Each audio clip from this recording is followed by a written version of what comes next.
Hi అండి. అందరూ ఎలా ఉన్నారండి? అందరూ బాగున్నారు కదా? నేనైతే బాగున్నానండి. ఇక్కడ మేమైతే ఈరోజు భీమవరం పని నుండి వెళ్తున్నామండి. దారిలో వీరవాసరం తెలుసు కదండి, ఆంజనేయ స్వామి గుడి దగ్గర అయితే ఆగాము.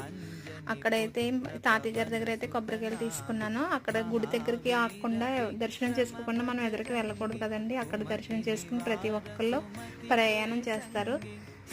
చాలా స్వచ్ఛమైన గుడి అండి శ్రీ ఆంజనేయ స్వామి గుడి. నాకైతే చాలా చాలా నమ్మకం అండి ఆయన అంటే. చాలా మా పాపని ఎప్పుడైనా కాలేజీ నుంచి తీసుకుని అక్కడ ఆగుతాము. ఈసారి కూడా మళ్ళీ మా పాపని తీసుకుని వెళ్ళాలనుకుంటున్నాను. వచ్చినోడు చూడాలి. ఇదేనండి ఆంజనేయ స్వామి గుడి. ఎంతమందికి తెలుసండి ఈ గుడి?